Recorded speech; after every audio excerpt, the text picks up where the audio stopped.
हम अपने देश की बेरोजगारी वाली तस्वीर देख लेते हैं। इंडिया की ओवरऑल अनएम्प्लॉयमेंट रेट लगभग 5.5% है। ये जून 2026 के आंकड़े ताजा लेकिन सच्चाई अगर इतनी साफ होती तो भारत आज कहां से कहां होता। जो ओवरऑल बेरोजगारी का दर है वो 5.5 है, वहीं जो 15 से 29 साल के युवाओं के लिए है वो लगभग 3 गुना है, जो कि 15.2 है। हर साल लाखों बच्चे एक ही सपना लेकर निकलते हैं, सरकारी नौकरी करेंगे।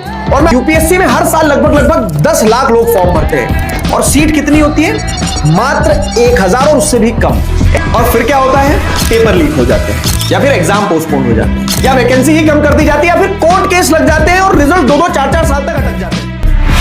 अब एक और कैटेगरी के लोग हैं जो सरकारी नौकरी के चक्कर में नहीं पड़े, जिन्होंने कोई कॉम्पिटिटिव एग्जाम की प्रिपरेशन नहीं करी, जो सीधे काम ढूंढने निकल गए।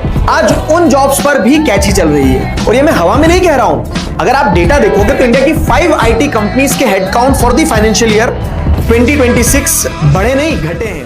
ये इंडिया की असली तस्वीर है। एक तरफ दुनिया की सबसे जवान आबादी और दूसरी तरफ उस आबादी के सामने कोई रास्ता नहीं। तो अब सवाल यह है कि किया क्या जाए। हम एक ऐसी चीज पर काम कर रहे हैं जो हो सकता है शायद इस प्रॉब्लम को पूरी तरह से खत्म ना कर पाए, लेकिन ये उस बच्चे के लिए जो उस मोड़ पर खड़ा है जहां उसे कुछ समझ नहीं आ रहा है, उस बच्चे के लिए एक रास्ता जरूर बनाएगी। ये मेरा आपसे एक प्रॉमिस है। तो बस इतना कहूंगा कि इस चैनल पर नजर रखना, सॉल्यूशन बहुत जल्द आने वाला है, और वो बहुत जल्द एक बड़े दिन होगा जिस दिन मैं आपसे अपनी दोस्ती का वादा निभाऊंगा। स्टे ट्यून्ड, 2 तारीख को मिलते हैं।